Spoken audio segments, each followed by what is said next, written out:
Northern Siberia is a place filled with pristine forests, rolling hills, and untouched beauty.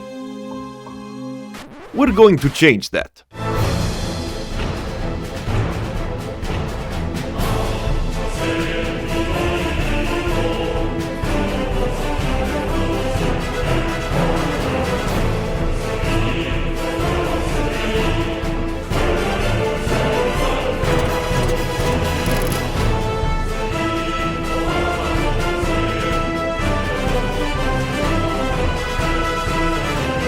This is Workers and Resources, Soviet Republic, the first game to ever successfully invent time travel. But only forwards. At its core, Soviet Skylines is a bunch of code.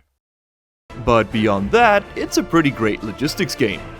We will need to balance the ever-growing demands of our fledgling country with the harsh realities of a planned economy.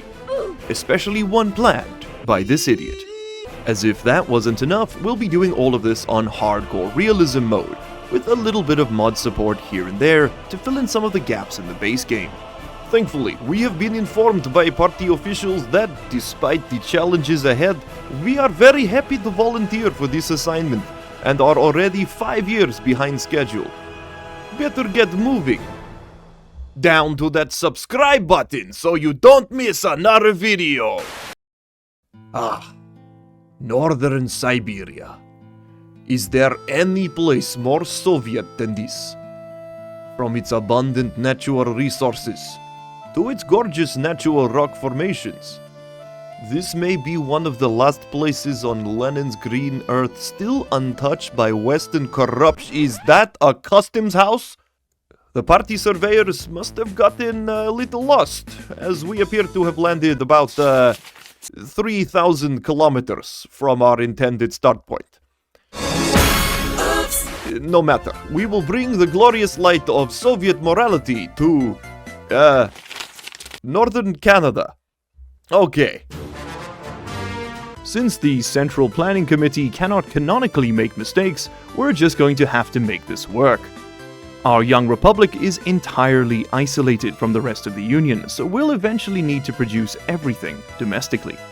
Thankfully, we found a few sympathetic guards at the local customs house looking to expand their ruble collections that will let us import everything we need to get started. Our first major milestone then will be to get a small city up and running by 1965. The fact that this plan is expected to take 5 years is a complete coincidence, buddy friend. You want the delicious American circular confection? That's the last time I'll do the accent in this video, I promise.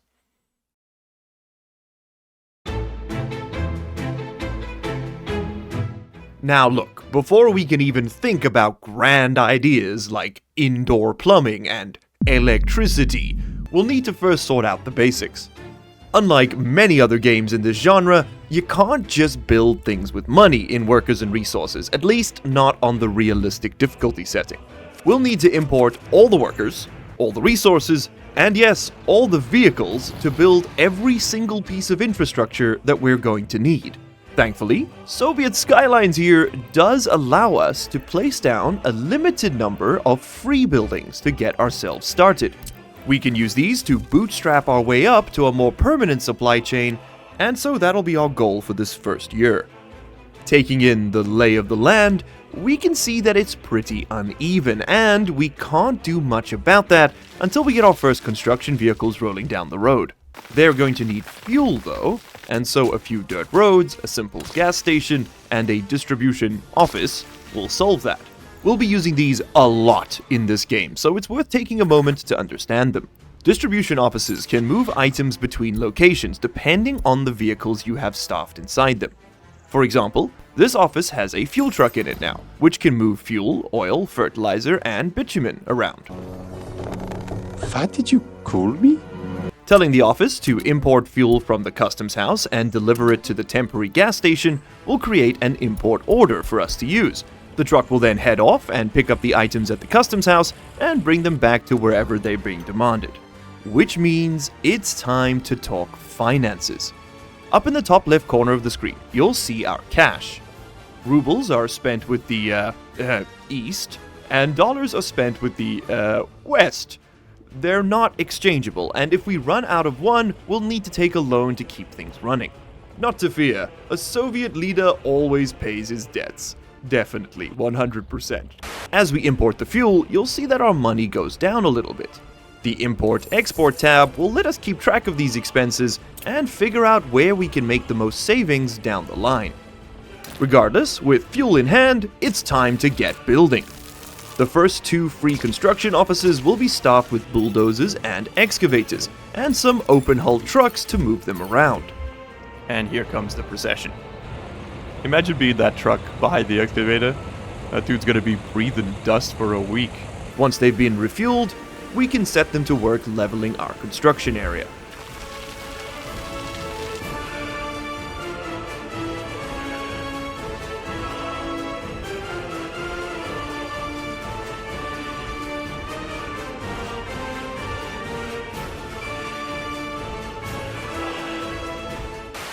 April Fools! We're already a month into our first year with virtually nothing to show for it. A shiny new gravel highway will almost double our top speed though. Those dirt roads may be free, but the 35 km/h speed cap is a little painful to work around. Gravel roads bring that number up to 60, but we'll need more specialized machines to build them. 5 more free construction offices later, and we now have a fleet of dump trucks, concrete mixers, road cranes, and buses to move all our materials around. Yes, I am counting people as materials there, don't sue me. These are then assigned to a construction group, which you may see me using from time to time. The excavators go onto their own group, as they're really bad at building roads and are better used elsewhere. Now, in order to build our first city within this lifetime, we're going to need more construction vehicles. A lot of them. As such, our next point of order will be to build a more permanent construction hub. And what better place than right next to the other one? We'll also need to start bringing in electricity to power all of this, and setting up an import request and high voltage switch at the border will sort that out no problem. The new trucks then started work on the gravel roads, which meant it was time to plan our new super compact construction hub. We chose to use specialized offices for each category of construction vehicle, all of which are going to be centered around a vehicle maintenance building. Any vehicles housed inside the orange border will be repaired automatically when needed, so doing it this way saves a ton of headaches down the road. There was still a little open space left over, so we threw down a small demolition office, a pair of technical offices to deal with the trash and snow respectively, and kept room for a proper distribution office later. This is currently locked behind research, so it'll be a while before we can build it. We also put down a dumpster lot to handle any waste produced by the workers at the mechanic shop. Because why not, game? Why not have individually sequenced trash piles in your video game, huh? Why not? It's completely normal for this to be necessary. It's completely sane, for sure. Still with me? I promise there are only like 27 more bespoke complex game mechanics we need to cover in this video. Now, after 2 months of solid work, we had 2 kilometers of gravel road and 10 unconstructed buildings. You see why we might need a few more trucks. Construction on the hub began in June 1960, and while the roads were being built out, we added in some plans to distribute power more effectively. Or, at all. Workers and Resources splits power into 3 broad categories. High voltage, which is good for long-distance transmission, medium voltage, which moves electricity from high-voltage transformers into electrical substations, and low voltage, which feeds out of those substations to each building that needs it, and is represented by this yellow line you can see emanating from the electrical substation. And just like that, it was September. With only a few months left before the first snows came in and slowed us down, we designated one of those technical offices to be built. Much like the vehicles, buildings in this game experience wear and tear and will need to be refurbished or sometimes even rebuilt after a while. The later you build something, the longer it lasts. If you see me leaving blueprints unconstructed, this is usually why. Then it was time to move all our vehicles into their new homes. We could clear out the old spot and pick up some Western technology that had become available to us. Vehicles in this game also have production cycles, because at this point, why not? And so we can't just wait forever to buy certain things. Spending dollars where we can is also a really good idea, as we'll be doing most of our materials trading with the, East. It's also worth noting that since vehicles can be worn down, there's a thriving second-hand market. These can be purchased at the customs house for a small discount, but we'll need to fix them up much sooner, so it's a bit of a balancing act. Anyway, with that done and winter on the horizon, it was time to start planning our city. We picked a fairly level spot at the foot of a mountain to the west, and after a truly embarrassing amount of time spent leveling, decided to promptly abandon ship and level a spot between the two customs houses instead.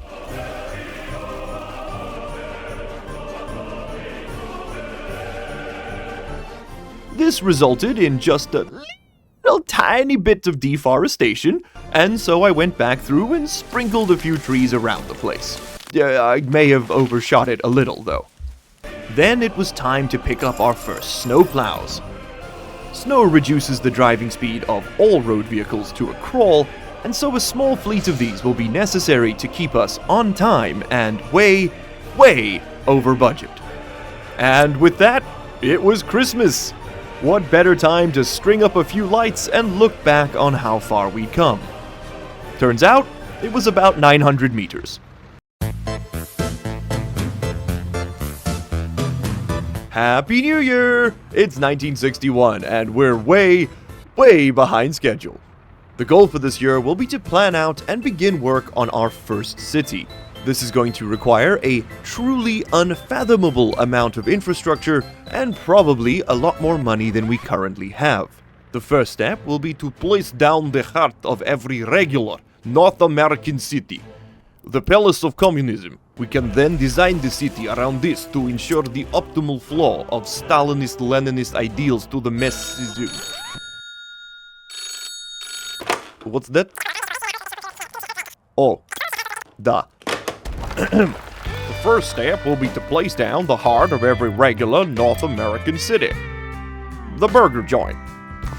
We can then design the city around this to ensure the optimal flow of sugars and transsaturated fats to the masses. Please, don't let the FBI shoot us. Then it was time for the rest of the core infrastructure. A kindergarten, school, and sports facilities would make up the center of town, while a bus station would help largely unemployed channel members find work outside of the city. Link in the description, by the way. Of course, they were going to need their uniforms, and where else better to find them than at www.largelyunemployed.com. That's right, people, we got merch. Go ahead and check it out if you'd like to. We're even going to do a special mini run for this series. Limited edition, get it before it disappears, much like any hopes of us succeeding in this challenge. A cinema, pub, and grocery store would then help keep our people proud, sane, and fed all in one fell swoop. Storage buildings for meat, food, clothes, and electronics were added behind the grocery store and linked up with factory connections. These can move goods around automatically without the need for vehicles. A road cargo station next to the warehouse will allow for easier distribution of food and booze around town, both vital to life in the Canadian North. The city would also need some general service infrastructure, like a fire station and a hospital, with extra space left open next to both of them for helipads or when we eventually research them. A small police station, courthouse, and prison would also suffice to keep our town free of any unannounced visitors, distant relatives, and well-wishers. And what about very elf? A pair of universities were then plopped down to allow us to actually research all the stuff we want, as well as all the roads and waste collection facilities we'd need to get started. Then, it was time for housing. And oh man, are we gonna need a lot of housing. In order to have enough surplus workers to man all our other industries, this city would need to accommodate around 2,000 people at minimum. With very limited options available at present, we settled on a mixture of small high-rises that fit in between all the gaps. We then grabbed a few more bulldozers and some tower cranes to speed up construction and set the vehicles to work. We'd also need asphalt pavers and rollers to handle building those factory connections, and so their construction office was added to the build queue. While the bulldozers do their thing, let's talk about all the infrastructure we'd need to, actually keep people alive in this city. This includes, but is very much not limited to, heat, drinking water, not so drinking water, and electricity. We've already covered how we'll handle that last one, so let's take a look at the others. Of all the infrastructure we need to plan, water is probably the most complex, so let's start there. Raw water is pumped up by water wells into large holding tanks. The water is then pumped from these into a large treatment plant that evicts all those nasty bacteria using some extra spicy chemicals. A nearby warehouse will keep these in supply. Both of these structures need workers, which a nearby bus station will service. With the E. coli population rendered thoroughly homeless, the drinking water can be safely pumped into some holding tanks of its own. We planned out a few extras for the future, but only the parts of this infrastructure that are actually needed right now will be built, as we're still on a shoestring budget. The water from the northernmost tank is then pumped uphill to a large water tower for use by the city. This may seem a bit redundant, but the tower will keep working if we ever run out of electricity. If we ever run out of gravity, on the other hand, we probably got bigger problems. Our water's final destination will be the various water substations scattered about the place. Much like the electric substations from earlier, these provide the final connections to their usage points. And that is, surprisingly, it. That's water. The next charming addition to the team is good old sewage. This is comparatively uncomplicated and functions on a simple principle. Shit flows downhill. All we need to do to ensure that we successfully remove all those poor dead goldfish is a nice solid slope. The handy measuring tool will help us plot out the best places for each sewage tank and switching point. Once we've got everything networked up just right, we need to find somewhere to put it. And by it, I mean the literal gallons of feces we're going to produce.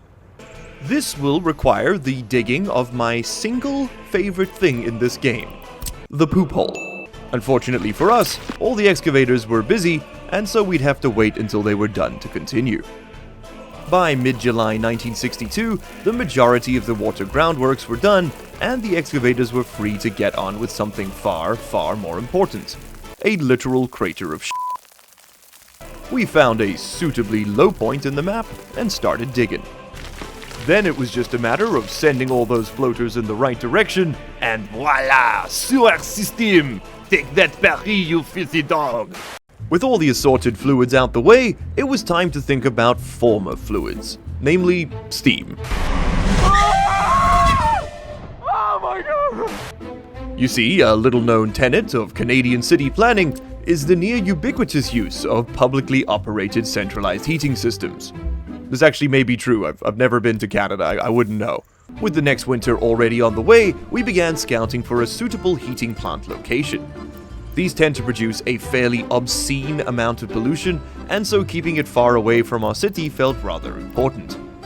A suitable spot was identified up north, and the bulldozers got to doing their thing.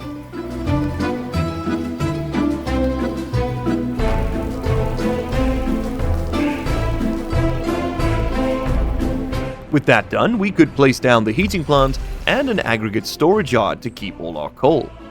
These can use conveyors to automatically feed stuff into other buildings, but we'd still need to import the goods in the first place. After linking this new area up to the road, water, and sewage networks, the only thing that remained was to plan out how we were going to pipe over all the steam. Heat pipes, being made mostly of steel, are ruinously expensive and have a maximum range of about 1 kilometer. That's also about 1,962 ducks for the Americans watching. Thankfully, we're about 627 ducks shy of that estimate, so the pipe should reach just fine. Where are they going? A heat exchanger, of course. This is just a substation with ideas above, well, its station, and is comically oversized compared to the rest of them. A heat pumping station was placed just before the exchanger to allow us to send steam further across the city if we ever expand that way. It is worth noting that building these pipes above ground is going to result in a efficiency loss as the heat will evaporate off them, but it saves us so much money that it kind of felt necessary. That only left electricity, the mechanics of which we've already covered in some detail. A larger transformer was placed up on the hill and a series of medium voltage wires sprung up around it. More is, well, more when it comes to substations in cities, and we put down as many as would reasonably fit. They have some rather vaguely defined connection limits, and running out of capacity can send your city into a death spiral, so it's best to avoid this by just overdoing it a little bit. By the end of October 1961, we'd finished sketching out all the different systems that would be needed to make this city run. The only thing left to do was to link it all up. Footpaths allow your citizens a speedy shortcut between buildings and can massively improve the overall flow of your city. They're also critical for connecting your buildings to dumpster sites so that your citizens don't drown in their own consumerism. These can be an absolute pain to build, so it's generally a good idea to do them in phases. Long bits first, then all the building connections afterwards.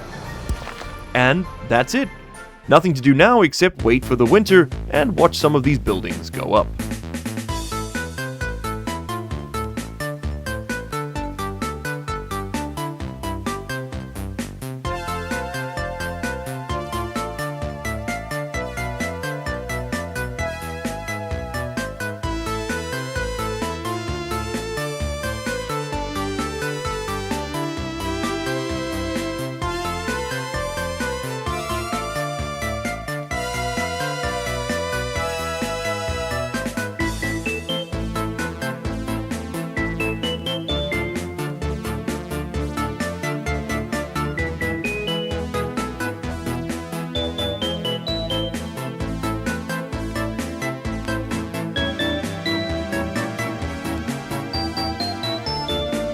And just like that, it was already June.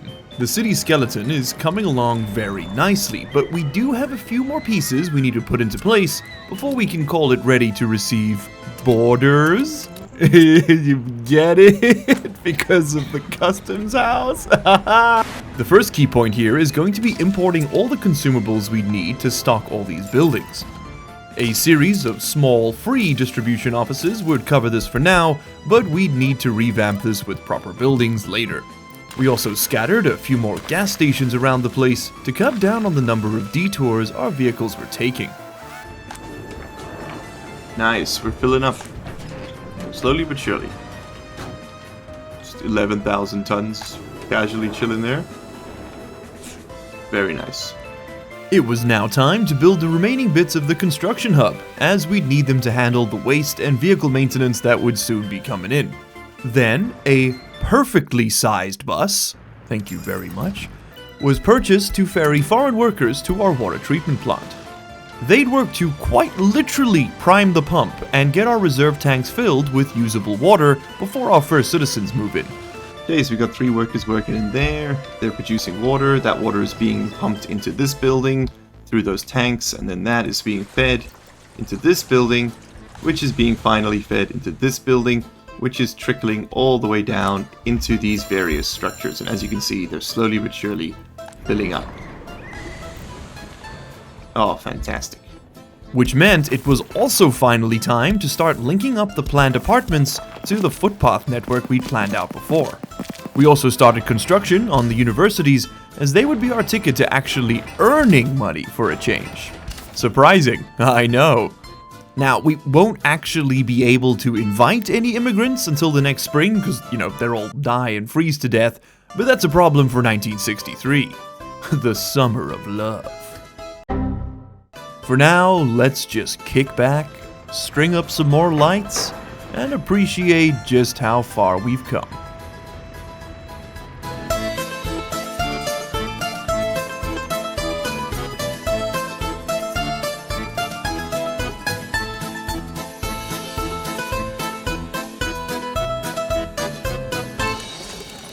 By March of the next year, the city was starting to look far, far more complete.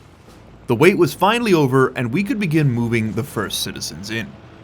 In order to keep up appearances, the decision was made up high to formally rename many of the more, suspicious buildings and locations scattered around the place. Small headquarters of the party. No. This is going to be the Party Planning Committee. HQ. There we go. Is that how you spell committee? Committee? Committee. Sure. And then Virol it's it's not exactly a North American sounding name. So how about Sasquatch City? There we go. Yeah, they'll never see it coming.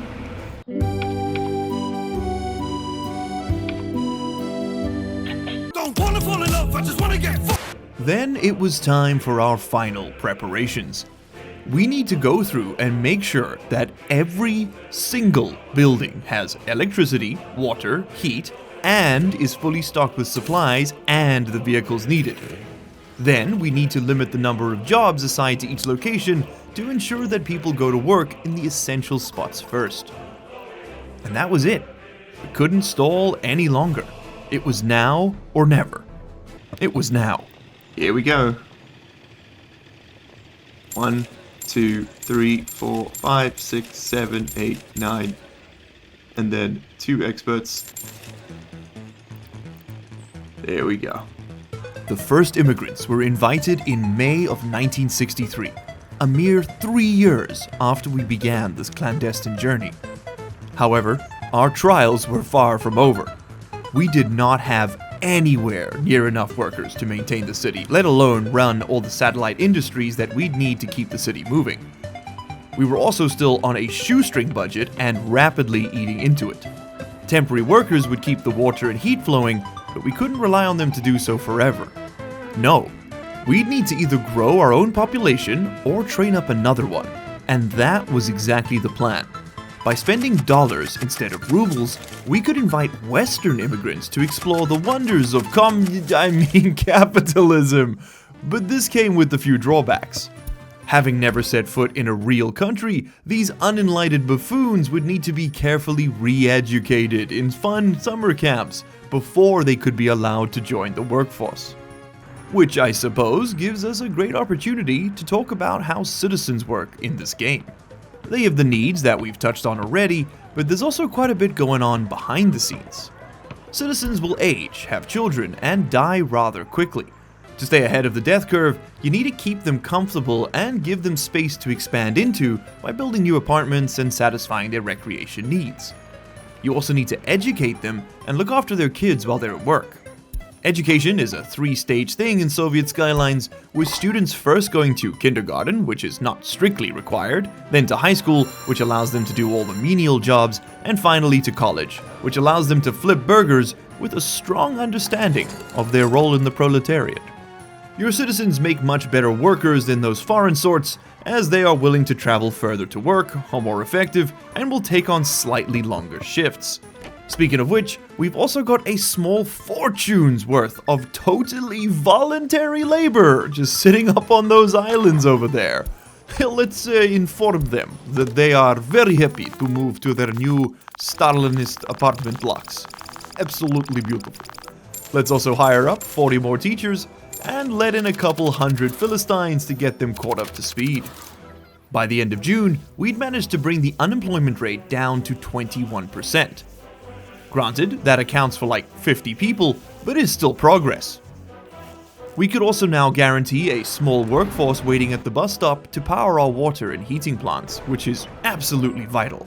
Which then meant that we could pull some teachers back from working at the school and set them up with some nice tenure positions at the universities. Then it was just a matter of waiting until we had enough professors trained up to split the staff and do some research.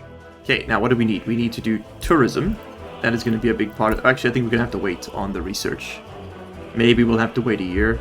I think we rather need to prioritize actually having people educated, and then we can switch them over elsewhere. Because we need to do research, and research halves the number of students you can have. So I think maybe we just wait until we can run this at full tilt.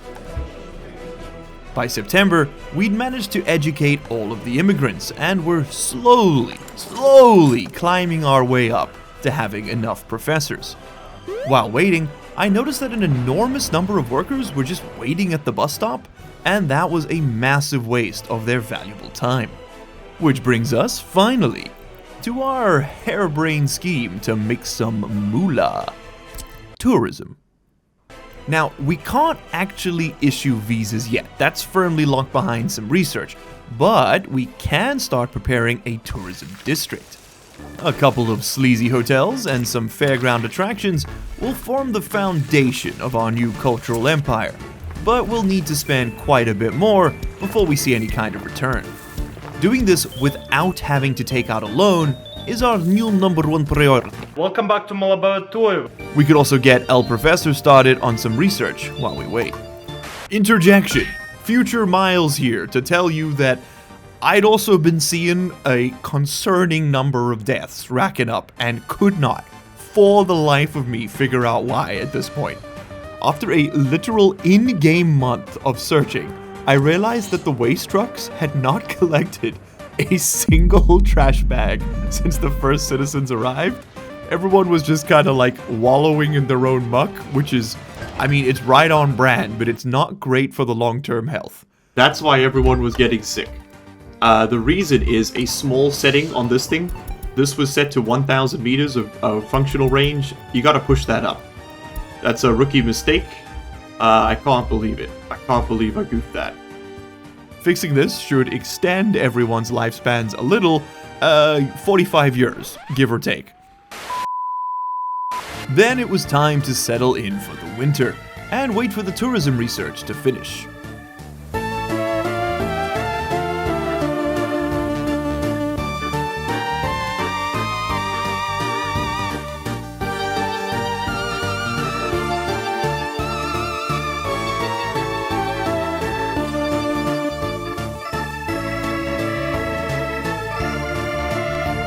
Christmas has come and gone again, but next time, we'd be able to share it.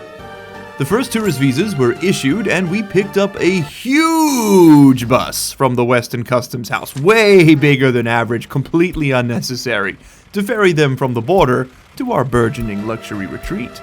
Which one screams tour bus to you? I think that one. Yeah, Golden Tours. So you should go and get some tourists. Yes. We got Etush Lerka Valentinova from Vancouver. And we have Karivina Orina Valentinova from the Soviet countries. Miscellaneous. Okay. She's got frig all money. She got money to spend. The other one. Wow. Okay, I suppose we should turn on our attractions then too, right? So we start making some cash from those. So, turn them on. Oh, building closed but to bad weather. Are you kidding me? Bruh. And we got some tourists, and we are actually, yes, I've spent 56 rubles. We are making money. For the first time. A few more attractions were planned out, and we held out hope that it would be enough. Turns out, it wasn't. And in March of 1964, we ran out of money. And it finally happened. We have hit 0 on our income. That is not good. What did we try and buy? Something has zeroed out something else. Yes, it was the construction, I believe. We purchased something of extreme value, and it's bottomed out our economy. Steel. We bought a bunch of steel. That must have been to build this, I imagine. Yeah, 25 tons for the gallery. That's my mistake. It's an oversight. Thankfully, a small loan of 200,000 rubles. Was Mafia Trump? What was that? Thankfully, a small loan of 200,000 rubles was issued to bail us out. But we'd need to make some serious money soon. We were going to keep this up. We have to make 3,000 rubles every month, or we're losing money. We made a third of that last month. So maybe we can scale quickly enough to make our payments. That means more hotels, more workers, more attractions. The crime rate in the city was also starting to hurt our bottom line, and as such was finally worth doing something about.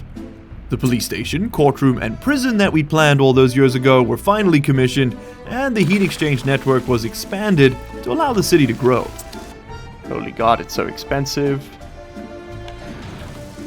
This cost a combined 97,000 rubles. And things were starting to look a little bleak again. However, it wasn't all doom and tax returns though, as by May of 1964, the city had grown to house over 1,000 people. Granted, around 30% of them were tiny newborn children, but they can hold shovels too. right? By July, we were starting to see the first signs of promise from this project and put down a few more hotels to keep things going. By November, we'd successfully turned our first small but meaningful profit. The plan might just work. Now, you, the intelligent viewer, may be thinking that the best thing to do here would be to play to our strengths, maintain a conservative but stable portfolio. This is what the capitalists want you to believe. No. The only sane thing to do here is to triple down. Put every egg in the Soviet Union in this one particular basket and take one more debt to pay the other debt. It's not our money, so it'll be fine, right? Right?